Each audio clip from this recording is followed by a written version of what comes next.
Live from the Scruffy Womp Rat Cantina, this is Under the Twin Suns.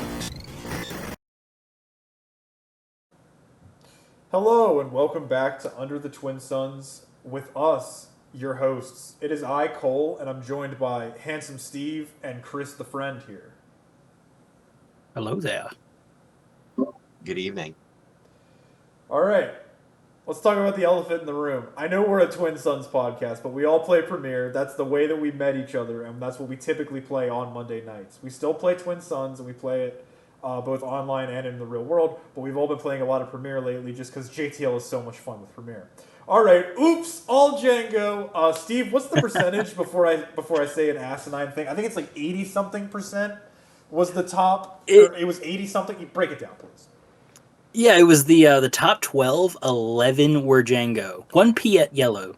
1 Piet Yellow made the top 8. Good for that guy. That dude. But 11 out of the 12. So 11 out of 12 people. And this was the Milan one, right? Yeah, that was the Milan SQ. And that was the first SQ, right? Like, I know that we're having ours later this month, I believe. It's the 26th and 27th in Richmond, Virginia, which, fun fact, if there's any of you out there who actually want to meet us for some reason, we will be there, and we will be wearing t-shirts that say who we are. It'll be interesting. I am thinking about signing up for the SQ and pulling a meme, and when I sit down and I face my opponent, I'm going to go, oh, I'm not prepared for this, and then I'm going to take the swag that I paid for and go play the side events. I think that's what Ruben's doing as well. Just grabbing your mat, saying deuces. The mat is really cool, but for me, that Obi-Wan Kenobi, I'll put pictures up, by the way, people. Oh, I like that. I like that mat. Yeah, it's pretty sweet. Or mat card, I'm sorry. But yeah, I know that we were all talking about it on Monday, just the fact that Jango is so dominant. And correct me if I'm wrong, Steve, because as we all know, Cole's knowledge of Premier meta is not the best. It's the wartime juggernaut combo that's broken, right? Is there another combo that I forget about that's really like, oh, that's doomed? That's definitely like the most ideal thing that they can do. Like that is the most powerful thing, but they have so many tools were given to them. Like the freaking IG 2000 that can just tap 3 units. 3 taps. They can tap 4 units with Devastator on the. I mean, they could sneak attack that thing in, tap 4 units, and then hit in for 9, or just go straight to base for 13 damage. All right, or TDR. Yeah. But yeah, the War Juggernaut is really the problem. That's an issue. Is he running Plan Bomb? I know we talked about this pre-show, and I think you said he's in the sideboard. Some of them ran it in the sideboard for like the control matchup, which I think is pretty cute. I think that's smart. Yeah, the Jango is a thing. It's a thing. I mean, my answer to control is Endless Legions and Krayt Dragons, right, Ruben? No, he's not here. But my thing is, though, like, yes, Jango is stupid powerful. It is the best deck you can play.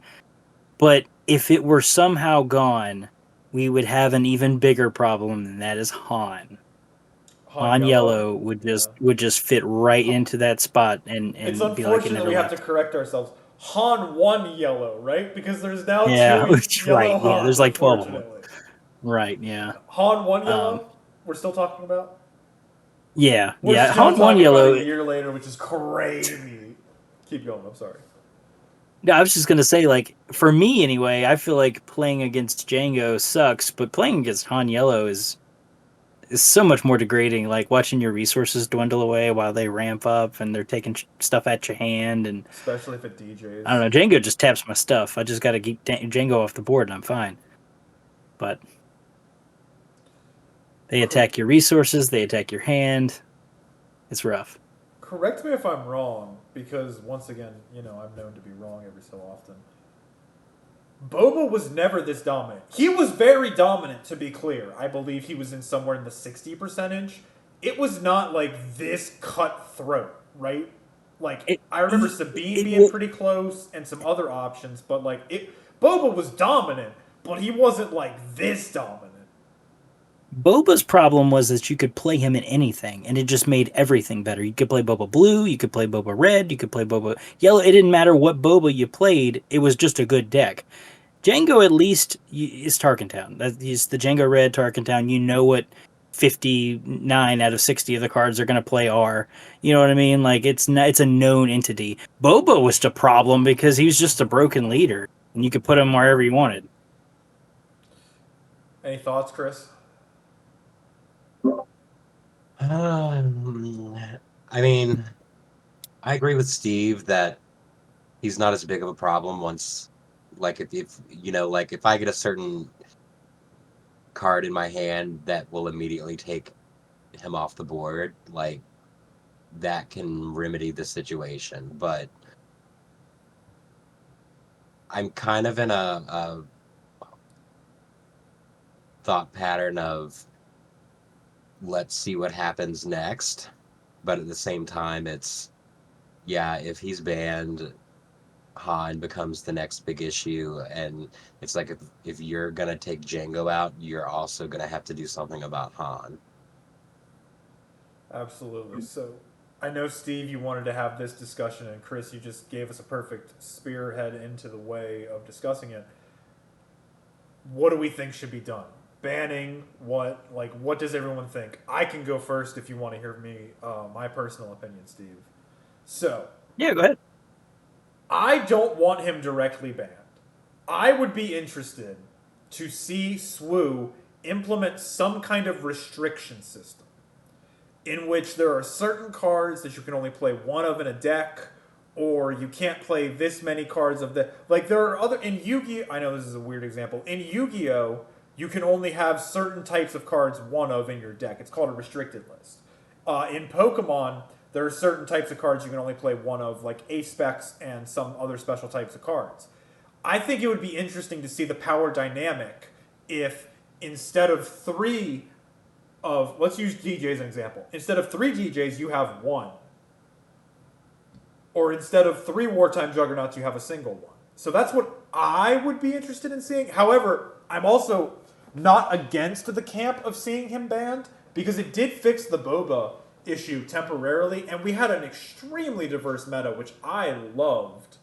But I would feel a little bit like maybe we shouldn't just randomly ban, not randomly, but they need to maybe test the leaders a little bit more, but that's a whole other discussion we could have. And my personal conspiracy theory is that Timoro Morrison is personally working at FFG, and he's the reason that all of his characters are so good. End of rant. Go ahead, Steve. No, I agree. I personally don't want to see him banned just because I feel like that's such a I don't know, it cheapens it. Like when a leader comes out, I want to know that that leader is going to be around, and it's frustrating to see that so many people are playing it. And now I can't play it anymore because it's banned. I'm personally not going to play Jango because I don't like its playstyle, but I don't fault other people who are playing it. And I don't think it's like, I know it's really good. It's probably the best deck, but I think it's very beatable. I think that it is difficult to pilot. It's not the easiest deck to pilot. I think that if they do ban Jango, they need to also ban DJ. I think DJ is just a broken. Either they need to ban DJ or they need to make it so that they need to reformat how Smuggle works and how it works with tech. You know, they got to do something there. Yeah. If they're gonna hurt Jango, they need to hurt Han, in my opinion. Yeah, but FFG, please don't nerf tech before I sell the 2 that I'm currently trying to sell, because he's worth $7. Please, thank you, Papa FFG, thank you. Chris, how about you? What do you think is the solution to the Jango problem? I mean, it is a problem. I was about to say, do we think it's a problem? It's a problem if over 90% of your meta is 1/2. Yeah, we can't deny that. I find what you have to say really interesting about restrictions. That could be interesting. I'm not opposed to that versus banning. That would be interesting, but it would, I don't know. It's just there seems to be a really big balance issue here just across the game, in my opinion. And I fully agree that it seems like the testing before they release leaders and some cards as well just seems to be not what happens after sets are released. Things go in a very different direction. So I would like to see more balance. So that's We need balance sorry. in the Force, please. They need to establish balance in the Force. We need an Anakin Skywalker. Oh, I'm sorry for interrupting, Chris. I I used to play like please don't judge me, you two. I used to play like a disgusting amount of Destiny 2 in college, and then a little bit after college when I had a brief stint of like doing nothing. And one day I was playing like the new update of Destiny, and I'm complaining about how it's broken and all this because everything breaks after a Destiny 2 update. Just a fun fact. And my buddy, who played more Destiny 2 than I did somehow, made a really good point. When they test something, they've got about 1,000 testers who work for maybe 10 to 12 hours, right? The minute you release something to the public, you have hundreds of thousands of players testing things for hundreds of thousands of hours. I think the same idea is with trading cards. The testers are not going to think the same way the players will, right? Any thoughts on that? Just random. I think it depends on if you recruit testers that are also actual players from the game. That's very true. Well, that's our rant about Jango. Thank you for listening to us. Let us know what you think below. Like, do you think he should be banned? Do you think he should be restricted? Maybe certain combos aren't allowed. All right, I'm gonna speed run us through a fun little segment real quick. We're gonna do some Memeology.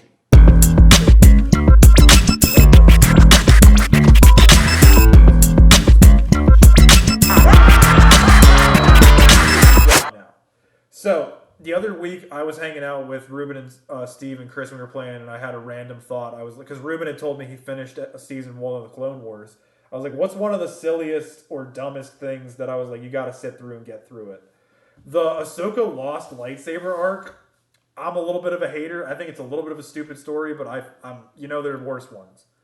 So you're gonna play Ahsoka, the leader, and Obi-Wan with yellow. Turn 1, you're gonna play R2 and a 3/32 stalwart. Turn 3, you're gonna play, turn 2 for 3 resources. You're gonna play the Ahsoka legendary unit, and she's just gonna do her thing. Turn 3 with 4 resources, you're gonna give her the Ahsoka lightsaber and attack with it. And then you're also going to be able to play Barriss Offee. That's going to come into the meme later. And then you're going to use Ahsoka's ability with the coordinate that you have enough units to attack with R2 or the 3/32. And then you're going to go into turn 4. Now here's the funny part. Attack with Ahsoka. Then you're going to play the Survivor's Gauntlet, which allows you, when played, to move an upgrade to another unit if it's eligible. So you're going to give Ahsoka's lightsaber to Barriss Offee to do the attack, or you could give it to the other Ahsoka if you flipped her out, depending. But yeah, I thought that was kind of funny, just watching Ahsoka flip her lightsaber back and forth between people. It's like a mini Poe kind of thing. And also, you can keep doing that with Survivor's Gauntlet, because that's also an on attack, not just a when played. That's your meme for the week, ladies and gentlemen. I had Survivor's Gauntlet when I first saw it. I'm like, with the pilots and the upgrades and stuff, that card's gonna be nuts. I completely agree. It's gonna be a lot of fun. I can't wait. Just passing lightsabers around. I love it. I've been cooking up some ideas on how to use it with Poe to make it really interesting. It can come in handy. Indeed.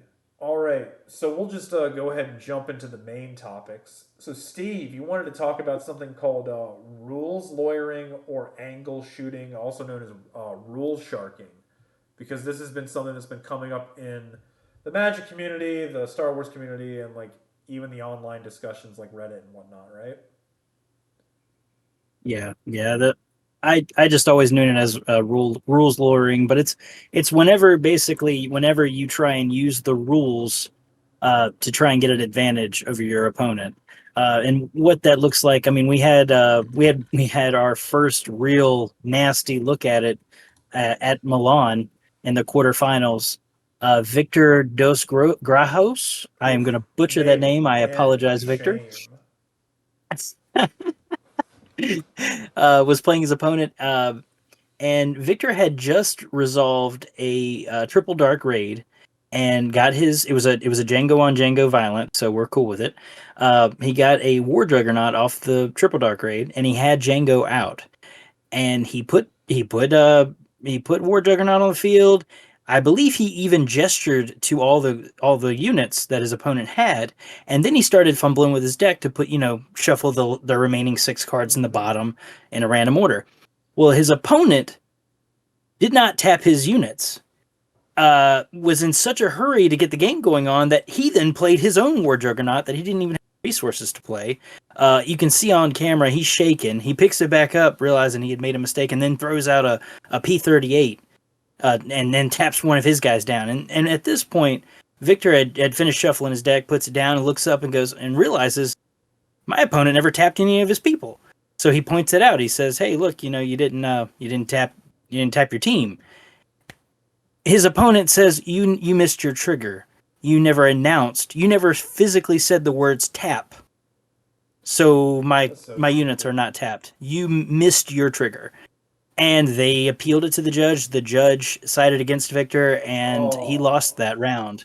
I can put it in the comment or the description of this video, a link to his Reddit post where he gives his side of the story. It's a really heartbreaking story to hear, but it's very common, unfortunately, very common with these competitive formats. It really brings out, I mean, even at one point he even asked his opponent, he said, "Do you really want to win like this?" And he said, "I'll win any way I can." Ooh. And it's sad. That's not it's a good sad quote. That people will stoop to any lows. I played a lot of Magic the Gathering competitively, not to any great success, but I was there around a lot. I was there, and I went to one in there was one in Charlotte, North Carolina that I went every year. It was SEG Open. And a lot of people will remember this one. It was the famous Borborygmos pithing needle thing, where Borborygmos is basically a unit that has an action ability that says you can discard a land or a card that you have to resource. You can discard it and you can do 3 damage to your opponent. So the whole combo with this guy's deck was that he would cheat out Borborygmos and then dump lands to kill his opponent. Well, his opponent sided in a card called Pithing Needle, and Pithing Needle says, name a card, activated abilities from that unit cannot be activated. So he plays it, he says Borborygmos, and passes the turn. Well, the guy playing Borborygmos thinks for a second, goes to the head judge and says, my opponent names Borborygmos.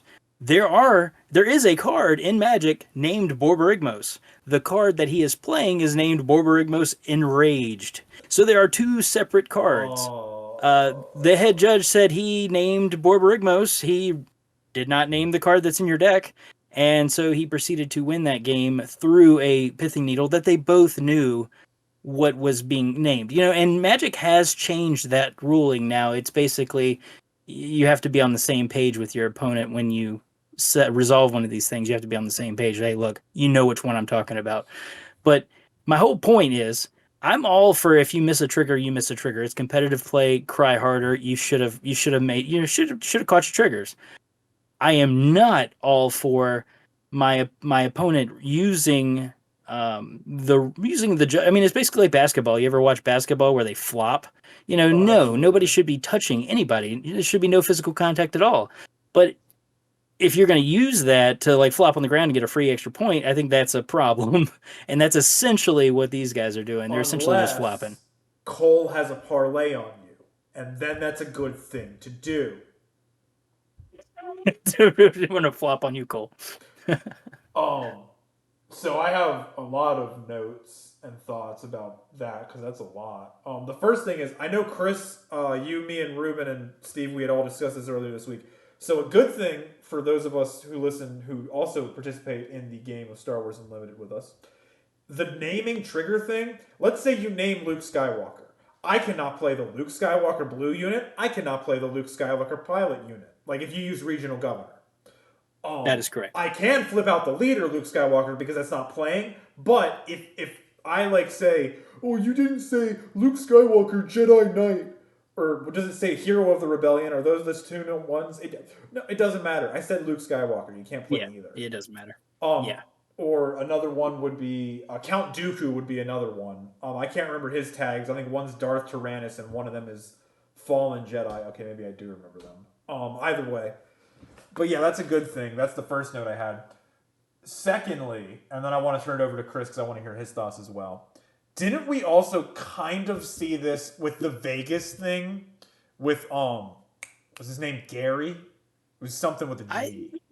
I thought oh, it was Greg. I Greg. thought Greg Thank was you. just Sorry to all an the a-hole Garys out about there. I didn't mean to solely. you just smirched them all. I know I didn't mean No, I it. I think take Greg it was back. just Retraction. But yeah, no. Go ahead, Steve. Sorry. I don't know that story as well as it's been a while, but I thought Greg was just being a d-bag and throwing cards at people I think and he tried to misremembering life actually too. totals and Maybe. Okay, then did maybe he he was try to just a what? d-bag. I thought he was doing like some. Yeah. This whole thing all sounds like just that meme of, actually, no, no, we're all here to have a good time. Oh no, we're not. You're here to win at any chance. Okay. Okay, my bad. It's unfortunately a very I mean I've experienced it firsthand. Had an opponent day two'd an event and I was so over the moon about it. Had my opponent tell me that I tapped a land for mana and went to untap it, changed my mind, and he told me you can't untap it. And I was new at the time, and I just believed him. I said, okay, wow, I guess I'll just go with it then. And then looked into it later and realized that he was completely wrong. So, like, they'll do anything they can. This angle shooting, whatever you want to call it, they'll do whatever they can to get one over on you. You just have to know the rules better than they do, unfortunately. It's a sad day when you have to like not because it's a sad day when you have to watch your opponent like a hawk like no you can't actually do that and it's not because they're learning the game, it's because they want to cheat you, which is just sadder. When you're teaching a new person, it's so much different because you're like no, this is how it works. They're playing new, like, you know what I'm saying. Whereas this dude is shoot. Chris, what are your thoughts overall on this like rules sharking? I mean, if he's still messing with his cards and the the other guy shouldn't have even played another unit to begin with. So there there should not have been that opportunity there to begin with, in my opinion. 1,000%. So I don't see how the judge made that call and said that there was a missed, verbalization of a rule at all. But that's my opinion. I have not watched the video in detail.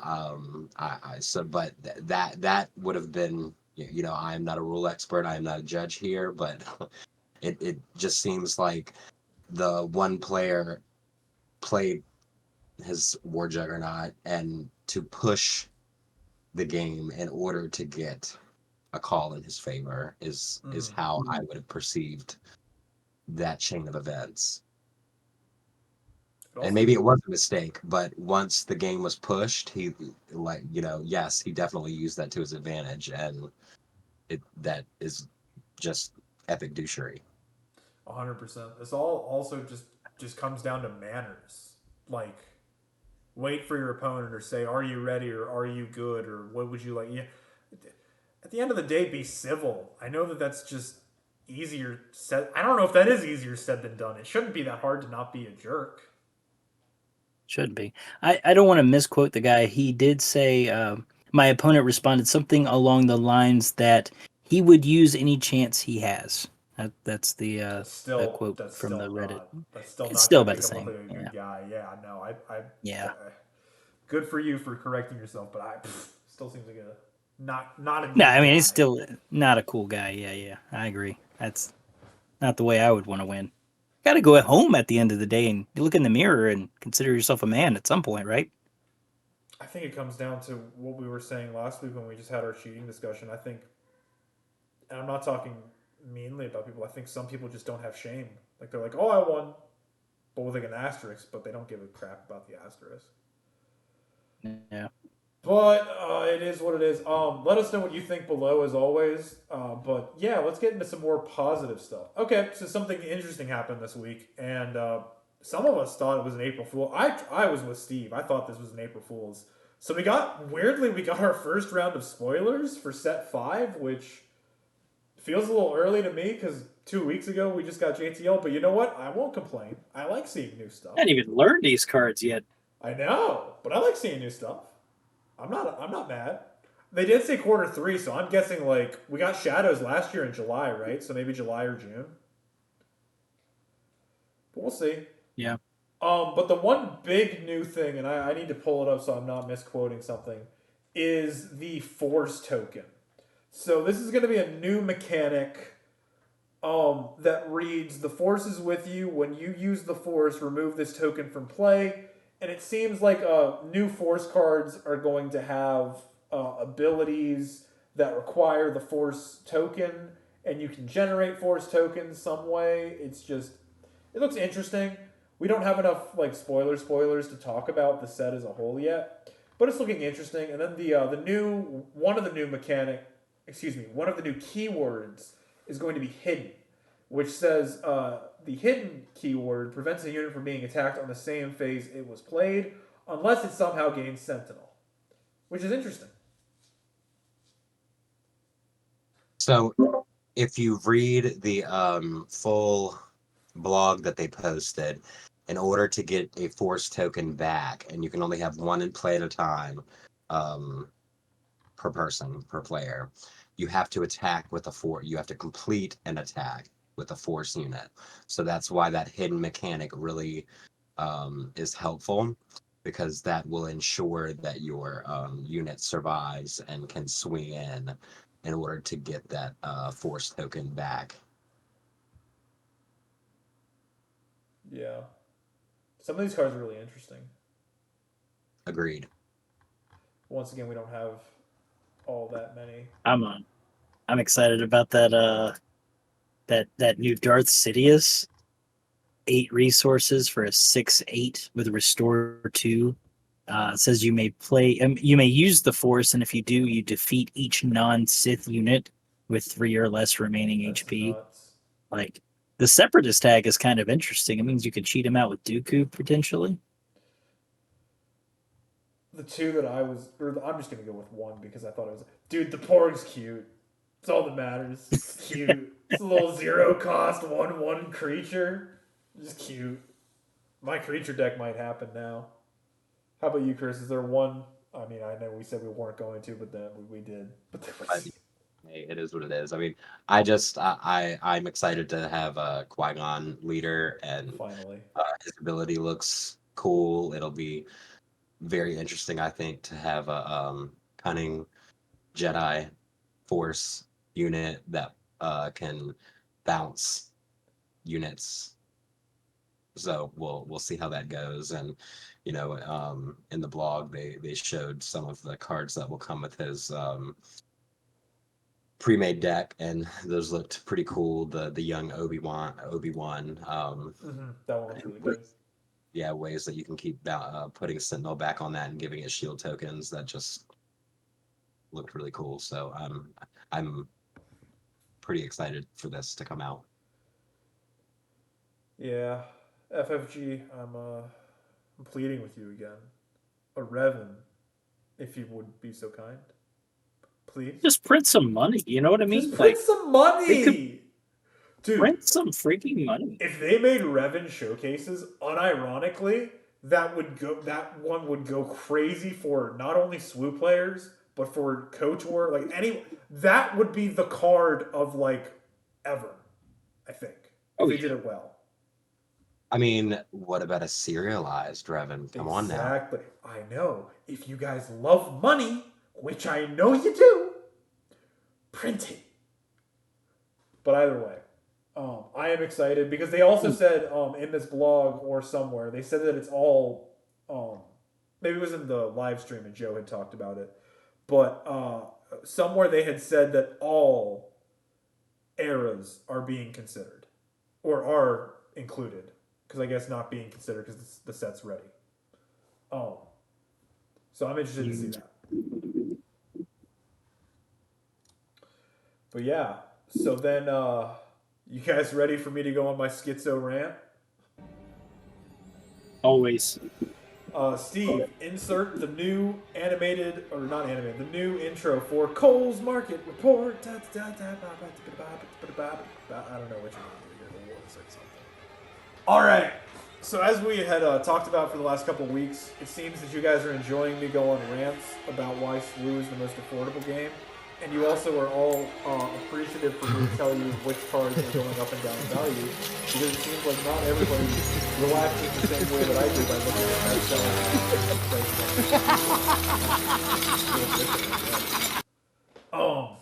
Let's start with Pokemon, because that's the most changes that I've seen this week. So for Journey Together, the hit rates are actually pretty great. So the Prismatic Evolutions, which is the set you guys have heard me complain about for the last 6 months, the hit rates were awful, and product was really hard to get. So even if, like I told you, that was the $200 box that I pulled $17 of cards out of, for reference, if you guys remember that. The hit rates are just really bad. But the new hit rates in the Journey Together boxes seem to be pretty good. And the packs are going down to about 7, but we're going to see where the market stabilizes.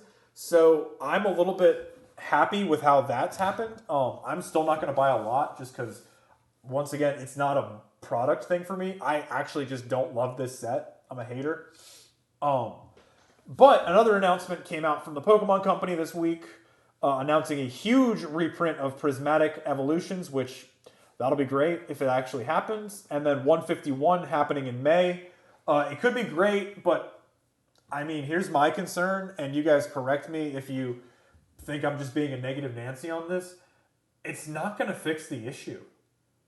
Like, if they're not going to stop the botting, if they're not going to stop the backdooring of product, which we talked about last week, and it also comes down to the consumer, and I'm part of the problem because I've done it. If you're paying over the market prices, the market is going to reward that. So until those 3 things stop, which I don't know how they stop the botting, because even with the new setups that they have on Pokemon Center, it's still an impossible problem for them to solve right now. Backdooring, since time immemorial, people have backdoored. Like, that's never going to stop.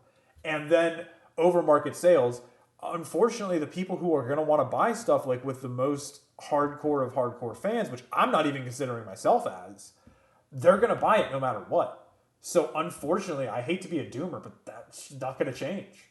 So I think the issue is going to continue unless somehow Pokemon not only does the reprint, but they allocate it to smaller distributors, not large distributors. Like, if your LGS is able to get more stock, phenomenal, because they're not going to backdoor. And if they charge over market price, they might charge a little bit, but it'll be just enough to keep the doors open. Like, sorry, I went on a rant for a minute. Anyone think anything interesting about that? No. Other than you gotta look out for your local game store, because if you're gonna buy the cards, cool, but where are you gonna play them? I mean, Exactly. it's obviously, like, a lot of people don't think about that, but like, oh, and get them cheap, and get them cheap, and get them cheap. Hey, you can get them cheap, yeah, but where are you gonna play them if your store closes down? Pokemon, you're just not getting them cheap either. Ever. Sorry, Chris, go ahead. I was just agreeing. Folks love to get a killer deal online, but at the end of the day, if you're not buying from your local game store, you're just going to have cards and you're not going to be able to do anything with them. I used to be one of those guys, the cost-saving Charlie, and now I'm the local games supporting Larry. Look at me go. Alliteration. All right, so I'm going to keep going on in Pokemon. So once again, I'm going to reiterate, ladies and gentlemen, if you have to buy Pokemon cards, which if I get the itch in the next month or so to open a box, I probably will, of Korean. I do not care what the haters say about Korean cards. The quality is just as good as the English. I personally do not care that I cannot read the cards. I'm here for the pretty art. Is there a market for secondary selling of the cards? No, which is why the boxes are so freaking cheap. So to give you guys a reference point, the current box price of Journey Together is about $250 for a box of, I think it's 34 or 36 packs. That same thing in Korean is $50. What? Dang. Why are we and you get less filler crap. So also you end up with less bulk and you save space. So like an American pack of cards, right, comes with 10. Yeah, it's Pokemon is 10, Star Wars is 16. 10. Koreans come with 5. They have the same amount of hit rate potential, but you have so much less crap bulk. And if you're not playing Pokemon and you're open them for the art like me, dude, buy Korean. Japanese is good too, but and I know there's a secondary market for that, but Korean is the best in my opinion right now. So my recommendation of the week is if you want to bust open Journey together, buy a Korean box for $50. Cole, it doesn't come with the box topper. Okay, guess what? For only $14, you can buy the box topper in Japanese. That is a total of $64 instead of $250. Checkmate. That is what you should buy this week if you're buying something. Prismatic. You could just learn Korean. Or just learn Korean. Bro, if you learn Korean, I'm sure you will be smarter than me and you can read these charts even better. And you can tell me what to do in the comments. I challenge you. Prismatic Evolutions, it's just doomed. I hate to say it. I watch this set all the time because I love Eevee. Like I've talked about it all the time. Just don't buy it, please. Just stop paying the scalpers. Please. Just play Pokemon Pocket. Take some time to organize your cards. Maybe do some trades with your friends. That's what I've been doing when I want to get new stuff. I've been trading with people locally. Oh, I know you all want to hear about Destined Rivals. Yeah, let me tell you. It's just... yeah. Thanks, Editor Cole, for bleeping that out. It's $330 for a box on pre-order. Please do not pay this. Please stop paying the scalpers. Thank you. I'm done talking about Pokemon for now. All right, Magic the Gathering. So, you guys know that we're getting a new set of Magic next week, right? On the 11th? Yeah, them Dargans. Yeah, we're going back to Dragons. It's either Tarkir or Takir. If you want to correct me in the comments, awesome. I know it's a Dragon box. The play boxes are now up to like $130 a box, guys. And remember, this is the first Magic set that only has 30 packs of cards. So it's more expensive and you're getting less. But, unlike Pokemon, I hate to be... I'm going to be positive here. The reason it's expensive, guys, is not because of botting issues. Dude, people are back into Magic. Like, the allocations are the same, but more people are buying it. So the market is responding to that because now there's less because more people are buying. So all the people are like, I wish people would get back into Magic, that are now like, why is Magic so expensive? You reap what you sow, dude. Like, the foundation boxes right now are going for $160 or $170, and please don't buy those. The reprint is coming in 2 weeks. But it's fascinating to see. And the SpongeBob is another good example. The SpongeBob Commander decks are going crazy. The Tarkir Commander decks... I was talking to Steve about this before the show. The Tarkir Commander decks, which are normally, I think, 60 or 70. Once again, correct me if I'm wrong below. They are now spiked on TCG Player up to 150. So some game stores are canceling their pre-orders, offering their customers the money back in store credit and asking them if they want to buy it at the 150 price point. Which is wild. Dope. Yeah. If you did that as a store, that's just unfortunate. But I will say Magic is going crazy. Oh, so you guys remember that they did a Baldur's Gate collab either a year or two ago? Oh, yeah. Yeah, those boxes pushed $300 this week. Like, they're just going crazy. Like, people finally just want them. I don't know why.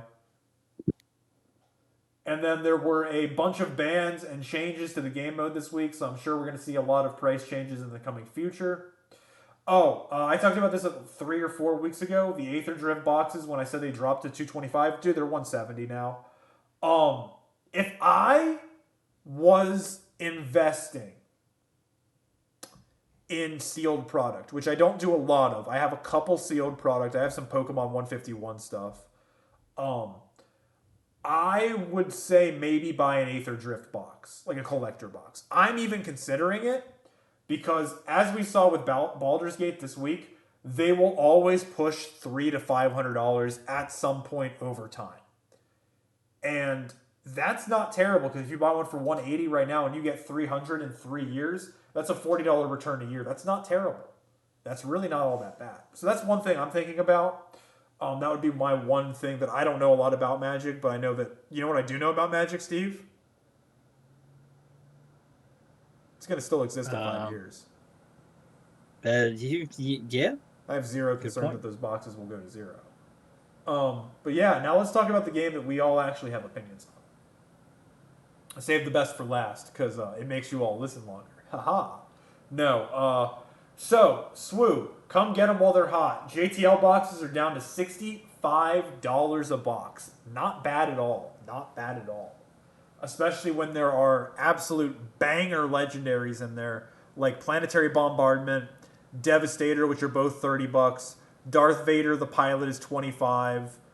The Han Solo pilot is 20. There's so many just good, valuable cards. Most showcases are 60 plus. There are a couple that are below there. But yeah, I would recommend JTL boxes if you haven't gotten into JTL yet. Or if you're a brand new player who really wants to get into the game for cheap, Twilight boxes are down to only $52, which is crazy. Now, It's nuts. it is nuts. However, it does make sense because A, set 3 was the most printed set because we had the supply shock from set 1 not being printed enough and set 2 not being printed enough to set 3 they ran the printers 24/7, which is not a bad thing personally. As a buyer, it's great for us. But that's why those boxes are so cheap. And the other thing is, what are the banger legendaries from that set? Ayla Sakura. Now there are 2 of them. What are the other ones that are really high up in price? Either way, the majority of the Twilight legendaries are $10 or less. So there's just not a lot of Cad EV Bane's in up there, I think. Cad Bane's 15, thank you. Cad Bane's 15. I sold one last week. And so the economic value is just not there. But this is what I will say. You can make really fun decks with Twilight cards, especially in Twin Suns, which is what we're all here to talk about for the most part. So I would actually recommend getting a box of Twilight if you haven't already. A couple cards that pushed some really new all-time highs this week. Planetary Bombardment and Devastator, dude, they're hitting $30, which is crazy. And I'm talking about the regular ones, not the hyperspace ones. And then Kylo's TIE Silencer hit 32 this week. I think it's a little bit down from there, but that's crazy. One that shocked me was No Glory only results are $10 plus, and then the Luke Skywalker pilot is between 15 to 17 depending on the day. I can believe the no glory. That card is surprisingly good. I really wrote it off when I first read it, but that card can do some work. Like just stealing a Ruthless Raider and doming them with it. That's pretty good. Or even not getting a when defeated. I know when I played with Ruben the other day with his double blue Thrawn, he was just shutting down all my big units with that because it's a 5 cost just a defeat card. It just kills anything that's not a leader. Yeah, it's just an upgraded Vanquish. Yeah. But For one instead less. of like getting the feel bad of taking 2, no, it's the same. Instead of getting the Vanquish feel is bad of 5, taking sorry. 2, you get to do 2 to them when you kill their Ruthless Raider. That's why I like it. I That's like nice. killing K2SO with them with it too. Ooh, that is nice. Just be careful. If they have a bounty on that thing and glory, yeah. only results They that get thing, it. they're going to get the bounty. Which is interesting. Oh, one other weird thing that happened this week, and Steve, you and I had talked about it earlier, and I think this is probably the reason. Shadows boxes have actually gone up. They're above $70 again, which is the first time in like months. I think it's because it's the least printed set, and 2 cards in specific from that set are going crazy right now, which I already mentioned one, Kylo's TIE Silencer, and then Poe Dameron's been pretty good in the hero aggro meta. So those 2 cards are seeing that crank up. And then there's some interesting cards too, like Crate Dragon and Darksaber, but they're both only like $10 at this point. But yeah, my advice for the week, dude, if you're playing casually, like Chris and I know like we play kind of competitively, but not like we don't go to tournaments. And the only reason I say this is because in tournaments, Steve, you can't play with foils or hyperspaces unless you have a full deck of them, right? You can. Okay, my bad. Okay, You can, but you better make sure there is no like, distortion on there at all where that people can say you have a marked card. Like you Gotcha. better not be able to cut to it. I got you. It's a risk. I mean, there's nothing in the rules that said you can't do it. I did it at the last PQ. I think I had a few hyperspace in there. As long as you can't cut to it, it's not a big deal. Okay. Well, either way, my long rant about that, thank you for correcting me on that, because I keep saying that like it's a rule, so I'm glad that I'm wrong about that. Buy the foils. They're like, I'm not even kidding when I say this, a third to a half of the price of cards. So like, you know the one I just mentioned, the Luke Skywalker between 15 and 17? They're $6 a foil. Or like Planetary Bombardment's 18 a foil. Like, it's just cheaper. And of course it's because they're going to bend and it's not your fault. It's just the way that foil cards work since time immemorial. They just be bending. They just do that. It's unfortunate. But yeah, my recommendations are just buy the foils. A couple interesting cards to see new all-time highs again were Luke, like I said, is up to 18. Sabine's Masterpiece hit 10 this week, which is interesting. But yeah, I highly recommend trading or trying to buy for the cheaper foils just because that's my recommendation. Just to save yourself a little bit of money, and there's literally nothing different except they bend a little bit. So my thoughts, now that we've got the new set coming, now that I've done 2 full set cycles with Star Wars, 3 and 4, this is what I'm going to be doing from now on. I'm going to buy 1 play box, like pre-order, from my local game store. I'm going to pre-order 1 play box, 1 collector box, and whatever the spotlight decks or whatever we're going to be calling them in the future are. And then I'm either going to buy it or play at 2 to 3 pre-releases. That is what I feel gave me the perfect amount of cards to trade and to have to be able to build a new meta deck. Like I built my JTL deck, which is Boba Fett indirect damage, with just 1 play box, 1 collector box, 3 pre-release boxes, and trading, which I thought was, and of course, like it would be cheaper to just buy the singles, but I want to crack some packs. So that's what I recommend. That's my long spiel. But this has been Cole's Market Report. Anyone have any closing thoughts? Nope, I think you hit it on the head. Agreed. I like this new segment. I just get to rant, and it's interesting because then I get to remember. I get to like look at stuff all week long and not feel like I'm wasting time. All right, final segment, ladies and gentlemen. Thank you for bearing with us, and thank you for listening to my report. And let us know your thoughts below. We're gonna play Name That Card. What's that card? All right.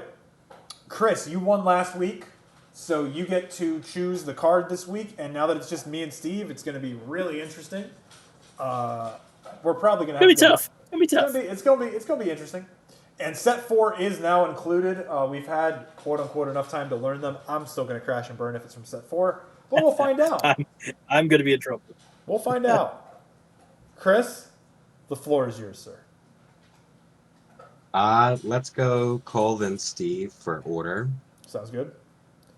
I'm gonna go.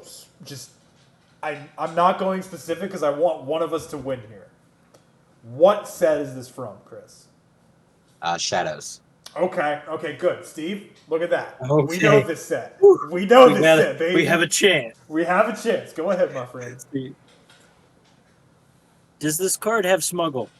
Ooh, that's a good one. Yes, it does. Okay, we got a smuggle. What traits, which I believe is the correct word for like if it's a Mandalorian or if it's a fringe, what of those words does it have? Hang on, let me make sure. Yeah, you're good. Because smuggle is the key word, right? Correct me if I'm wrong on this. I think I have this right. I always mix. Yeah, smuggle's a keyword. Yeah. So then, what traits does this card have? Y'all are asking the right questions. Dude, the trait for this card is tactic. Oh, it's an tactic? event. Which means it's an event. There's a couple this could be. I don't know this at all. Oh, Uh, I might. oh no, he's gonna just No, no, guess no, it. no, no, no. But I I can't let can't you because break my it's like ankles. 3. No, no, no, no, no, Steve. I can't immediately guess. I don't have enough information. There's like 3 that fit this category. Okay. But I'm just saying, if we get more Okay. information, I might actually be able to win at the end. All right. Well, this one might. Hmm. This one might just give it away. But what's the cost? Not the smuggle cost, but what is the resource cost for this card? The resource cost for this card is 1. Yeah, that helps, but it gets it down to 2 cards. And I don't want to do 50-50, so I'm going to ask the question that might give this away. What aspects are this card, Chris? The aspect for this card is blue. Yeah, I know. Oh, it's not what I thought it was. There's Is it a- It's visions.